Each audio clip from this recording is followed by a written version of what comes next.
This is the story of a sleepover I'll never forget. I'm going to tell you everything just like it happened. So listen closely, because by the end you might think twice before spending the night at someone's house.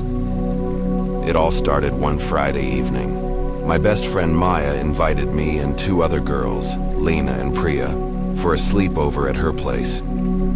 Her parents were going out of town, and we thought it would be fun. Movies, snacks, late-night gossip. It was supposed to be perfect. Maya's house was kind of old but cozy.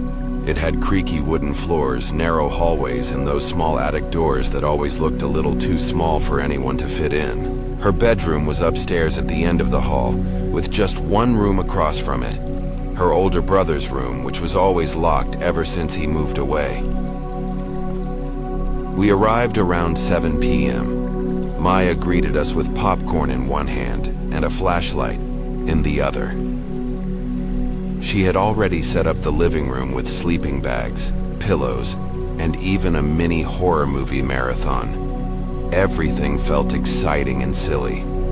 You know that happy kind of energy where you're laughing more than talking. But then, things started getting weird. Around 9:30, we were watching this old horror movie when Lena paused it and said, "Did you hear that?" We all went quiet. From upstairs, we heard a light thud, like something dropping. Maya raised an eyebrow. "Probably just the house settling," she said, though she didn't sound sure. We went back to the movie, but 20 minutes later, we heard it again, this time louder, like a knock. 3 soft knocks, coming from upstairs. Priya sat up. "Tell me you heard that too." Maya grabbed the flashlight. Okay, maybe I should check." We all followed her, not wanting to be left alone downstairs. The hallway upstairs was darker than I remembered. The flashlight flickered and Maya muttered, "Cheap batteries." We stood outside her brother's room. That's where the sound came from. The door was still locked, but we saw something. 3 fresh scratches right above the doorknob. Not like a cat's scratches. These were deep, like someone used metal or something sharp. "That wasn't there before," Maya whispered. We were all staring at it when Lena suddenly stepped back. "Guys, the attic door."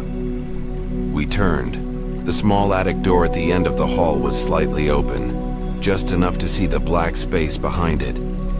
Did someone go up there?" Priya asked, her voice shaking. Maya looked confused. "No, one's touched that door in years." Then we heard it, a dragging sound, something scraping against wood, from inside the attic. We all ran downstairs so fast I almost fell on the last step. We didn't even scream. We were too scared to make a sound. We huddled together in the living room, all the lights on now. Maya locked the front door and double-checked every window. We tried to calm down.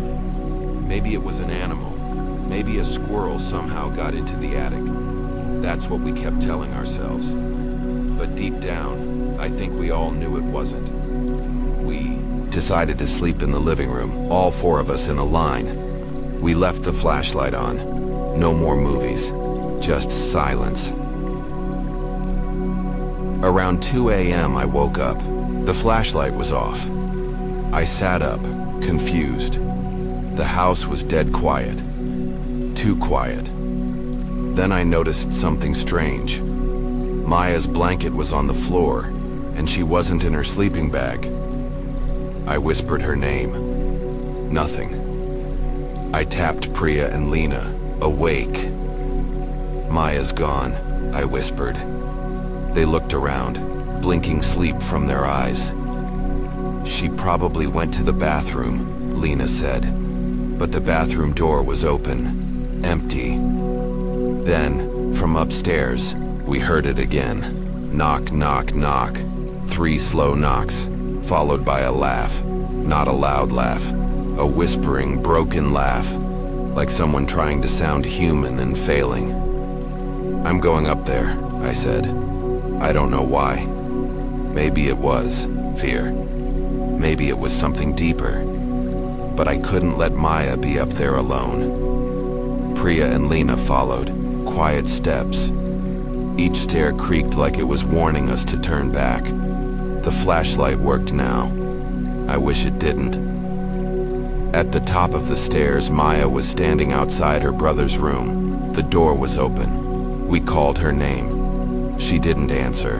Her head was tilted like she was listening to something behind the door. I grabbed her arm. It was ice cold. She blinked, like waking from a dream. "He's in there," she whispered. "Who?" I asked. She pointed to the room. "He said he wants to play." We looked inside. The room was empty, but not really. The air felt heavy, wrong, like something invisible was watching us. There was a drawing on the floor, freshly drawn in chalk, though Maya didn't own chalk. A circle with strange symbols and one word in the center: return. Then Lena screamed. We turned to see her pointing at the attic door. It was wide open now. A hand, long, pale, with black fingers, was gripping the edge, like it was pulling itself down. We ran, faster than ever, down the stairs, out the front door, barefoot and screaming. Maya's neighbors called the police when they saw us crying, in the front yard. When the police searched the house, they found the attic empty. No drawings, no scratches, nothing. They said we were just scared girls, imagining things. Maybe we had a little too much sugar. Maybe we were just sleep deprived. But something followed Maya after that night. She stopped talking to us. She dropped out of school. Her parents said she started whispering to herself in her sleep. They moved away a few months later. No one's heard from her since. Sometimes I dream of that night. The hand, the voice, the word, return. And I always wake up to 3 knocks on my wall. I never open my eyes when I hear them because deep down I know it never really left.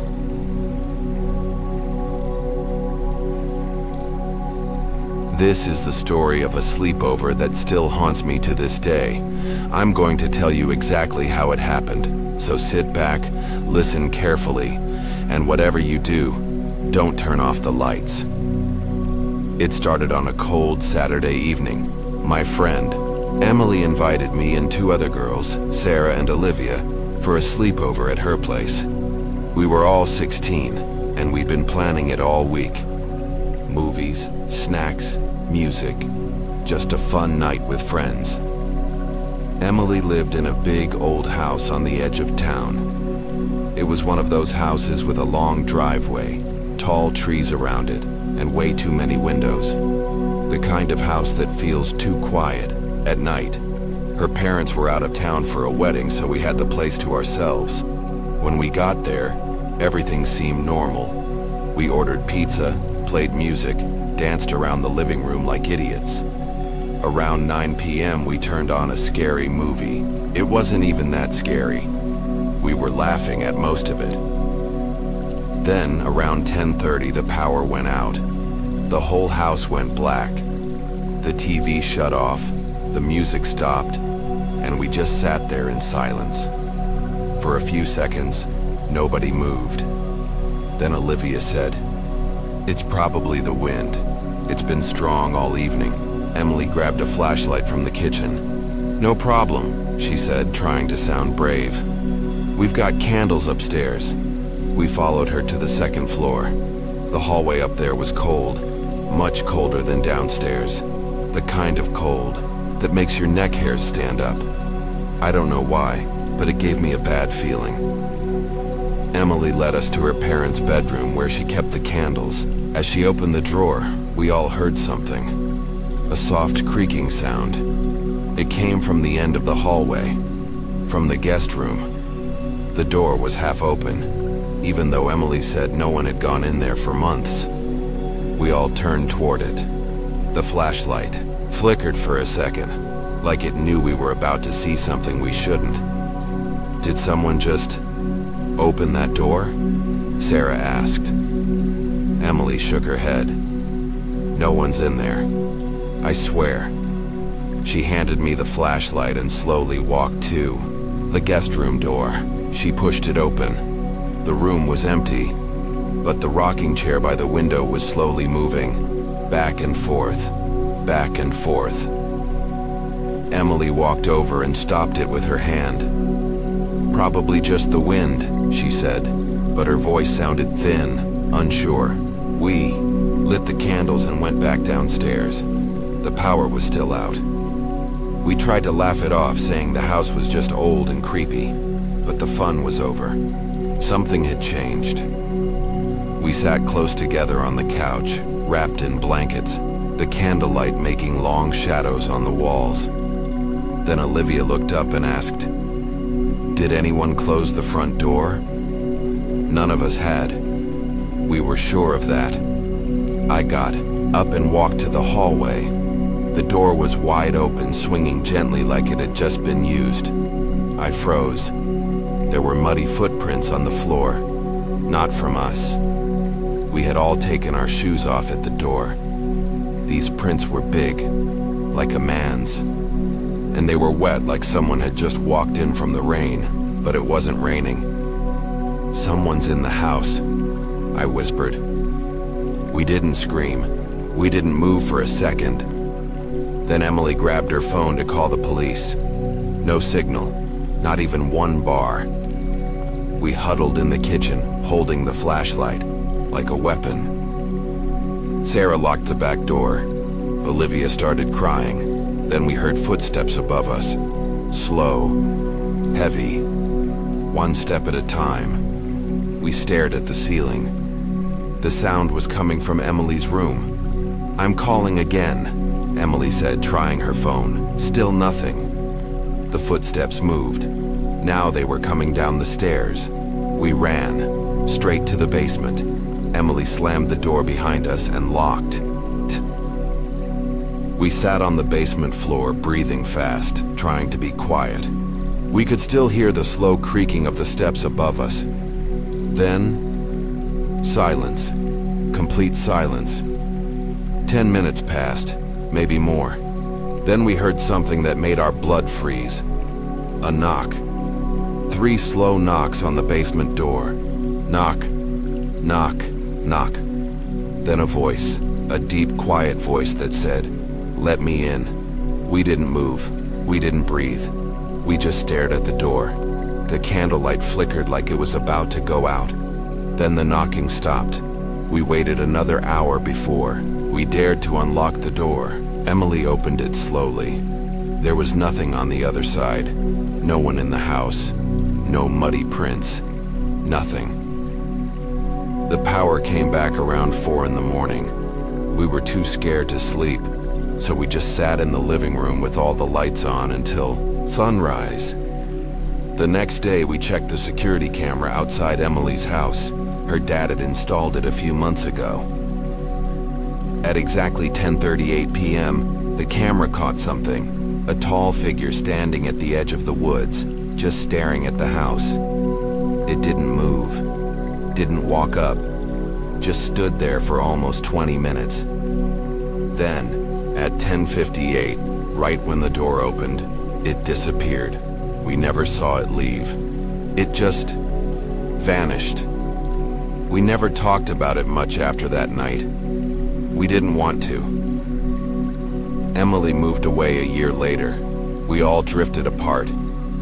But sometimes I still think about the sleepover. The rocking chair. The muddy footprints. The voice. "Let me in." And every time I stay at someone's house now, I make sure the doors are locked tight. Because once, we forgot, and something got in.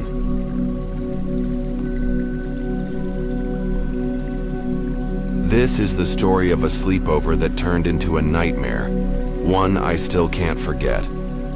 I'm going to tell you every detail, so pay close attention, because if you ever get invited to a sleepover in an old house, you might want to think twice. It all began on a chilly Friday night. My friend Jessica had invited me and 2 other girls, Anna and Claire, to spend the night at her house. Jessica's parents were going away for the weekend, so it was just us kids. Perfect for a late night party, or so we thought. Jessica lived in an old farmhouse on the edge of town. You know the kind of house I mean. Big, with peeling paint, creaky floors, and windows that rattled when the wind blew. Her parents had warned us to be careful because the house sometimes made strange noises. We laughed it off. We arrived around 7 p.m. bringing snacks, blankets, and the usual excitement. The plan was simple. Watch movies, talk, and maybe tell scary stories once it got late. Everything felt fun and normal at first.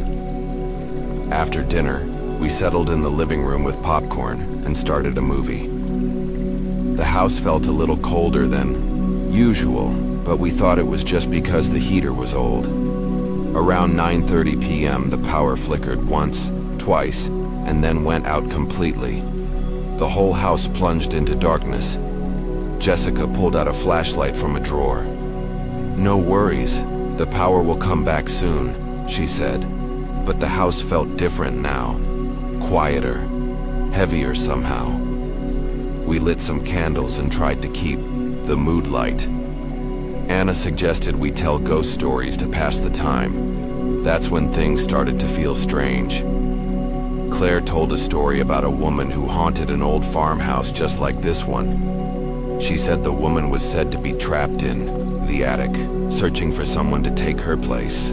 We laughed nervously and tried not to think about it. Suddenly, we heard a loud thump from upstairs. We all froze. Jessica said it was probably just the house settling. But then, we heard it again. Something heavy moving, slow footsteps above us. Jessica's attic door was right at the top of the stairs, but she said no one had been up there in years. The door was supposed to be locked. "Curious," I whispered. "Maybe we should check." Jessica hesitated but agreed. We grabbed the flashlight and climbed the creaky stairs together. The air was cold and smelled musty.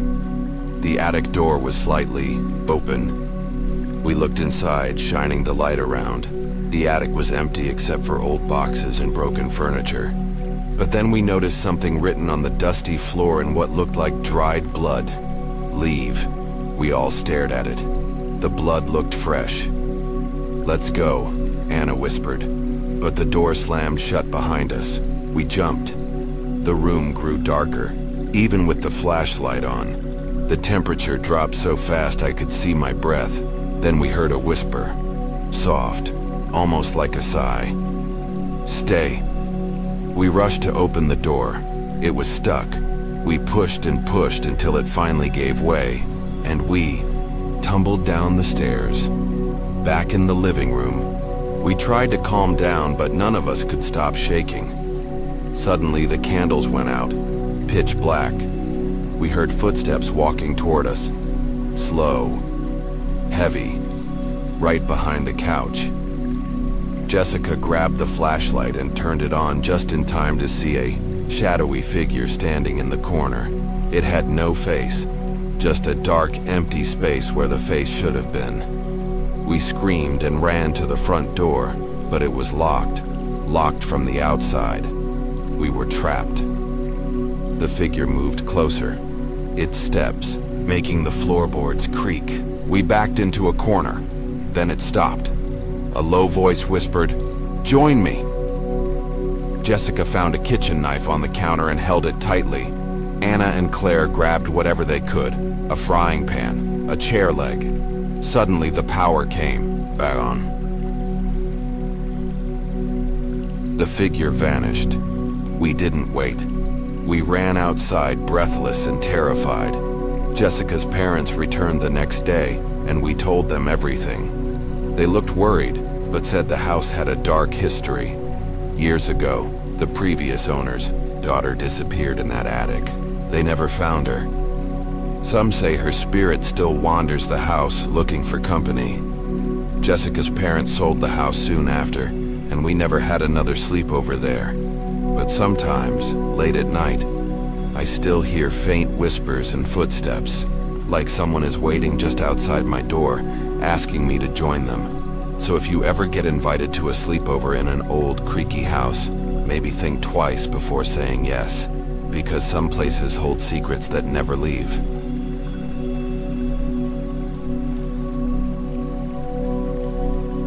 This is the story of a sleepover I will never forget. It's not just a regular fun night with friends. It turned into something way darker, and I want you to hear every detail so you don't make the same mistakes we did. It all started when my friend Katie invited me and two other girls, Megan and Lily, to spend the night at her house. Katie's parents were going away for the weekend, so it was just us three. We were 16, full of excitement, and ready for a night of laughter, movies, and snacks. Katie lived in a quiet neighborhood, but her house was different from the others. It was old, 2 stories with a big wooden porch and a backyard full of tall trees. The kind of place where the wind sounds strange at night. Katie always joked about how the house creaked like it was alive, but none of us really believed her. We arrived at around 7 p.m. Katie's mom had left a list of rules, mostly about not going into certain rooms and being careful with the stairs. We ignored those warnings. We were too busy unpacking and setting up. The night was going well. We watched some silly movies, ate popcorn, and took silly selfies. Then Megan suggested we tell ghost stories. That's when things took a turn. Katie hesitated but finally said, "Okay, but I have a story you won't believe. It's about this house." We leaned in, curious.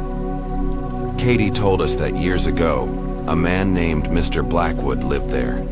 He was a quiet man, and people said he disappeared without a trace. Some say he still roams the house, angry and looking for someone to replace him. We laughed nervously. It sounded like a story made up to scare kids. But then, as Katie finished, the lights flickered, the power went out. The house was pitch dark, except for the moonlight shining through the windows. Megan pulled out her phone flashlight, and we gathered in the living room. Suddenly, a loud bang came from upstairs. We all jumped. Katie said it was probably the old pipes, but Megan and I weren't so sure. We heard the sound again, something heavy dropping, maybe a box falling. Then footsteps, slow, dragging footsteps. They were coming from the hallway outside Katie's room. "Maybe it's just the wind," Lily whispered. I didn't believe it. Katie grabbed a candle from the kitchen and lit it. We followed her upstairs, our footsteps echoing. The hallway felt cold, colder than downstairs. The door to Katie's room was slightly open. As we passed it, the candle flickered, and I saw something move inside the room. A shadow, darker than the darkness itself. We stopped dead. Then the door slammed shut. We screamed and ran back down the stairs. The front door wouldn't open. It was locked. From the outside, we were trapped inside. Katie tried her phone again. No signal. The candlelight was barely enough to see, but we had to keep moving. Suddenly, the sound of whispering came from the basement. Voice calling our names. Soft, but clear. Against all sense, Katie led us toward the basement door. The steps creaked under our feet as we went down. The basement was cold, damp, and smelled like mold. The whispering grew louder. Then, in the dark corner, we saw eyes, 2 glowing red dots staring at us. We froze. Then the voice spoke again. "Stay with me." The candle went out. We were plunged into darkness. Panic took over. We ran up the stairs, banging on the door. It finally opened, and we bolted to the living room. The power came back on seconds later. We locked every door and window. The sun was just starting to rise, but none of us slept. The next day, Katie's parents came home. We told them everything. They looked pale. Katie's mom explained that the house had a history of strange disappearances and warnings from previous owners. We left soon after, promising never to return. But even now, when I'm alone at night, I sometimes hear whispering, and I swear the shadow with red eyes waits for me. So remember this. Sometimes a sleepover is not just fun and games. Sometimes it's a night you'll never forget.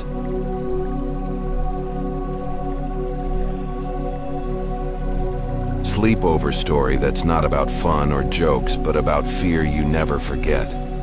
So sit tight and listen closely, because this happened to me and my friends, and it's the kind of night that makes you question everything. It all started when my friend Emily invited me and two others, Sarah and James, to her house for a sleepover. Emily's parents were going away for the weekend, so the house was all ours.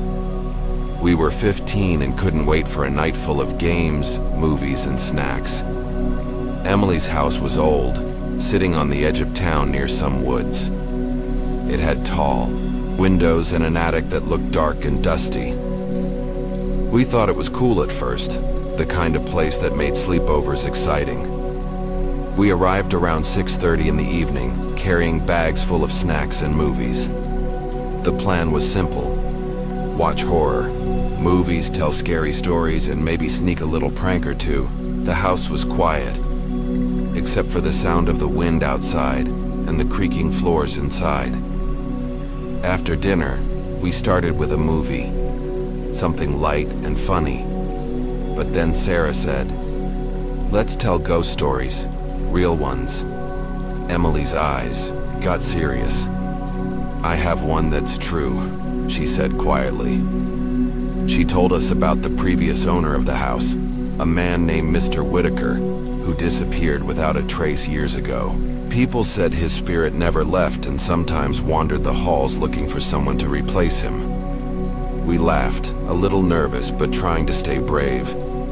Then, suddenly, the lights flickered and went out. Total darkness. Sarah pulled out her phone flashlight, and we huddled together in the living room. The wind outside howled louder, and the house felt colder. That's when we heard it, a soft tapping from the attic. 3 quick taps, then silence. Emily said, "It's probably just a tree branch hitting the window." But the tapping came again, louder this time and closer. We decided to check it out. We climbed the narrow stairs leading to the attic. The air grew colder with each step, and the wooden floorboards creaked under our feet. The attic door was old and slightly open. Emily pushed it and it swung open with a slow creak. Inside was darkness and dust. Old boxes stacked in corners, cobwebs everywhere. Then Sarah's flashlight caught something strange, a small old diary lying on the floor.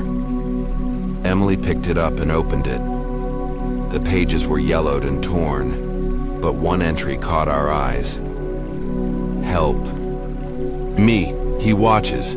He waits." Suddenly, a cold gust blew through the attic, slamming the door shut behind us.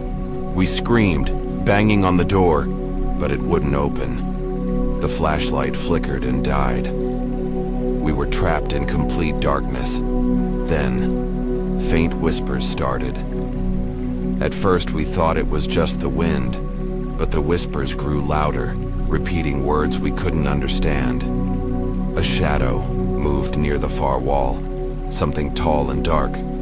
We tried to stay calm, but fear was taking over. Suddenly, the diary flew from Emily's hands and landed at our feet. The whispers turned into voices, angry and low. "Leave, or stay forever." Emily found her phone and tried to call for help, but no signal. The shadow came closer, and we backed away until we were pressed against the dusty attic wall. Just when we thought it was over, the attic door burst open. Emily's dad stood there, holding a flashlight and looking worried. He told us the power had gone out in the whole neighborhood, and he had come home early. We ran out of the attic and never looked back. The next morning, Emily's parents told us more about the house. Mr. Whitaker was known for strange experiments, and after he vanished, no one dared live there for years. We packed up and went home, shaken but safe. But here's the thing. Sometimes at night I still hear whispers. And sometimes when I'm alone, I swear I see a shadow watching me. So, if you ever get invited to a sleepover in an old house, be careful. Some stories are more than just stories. They're warnings.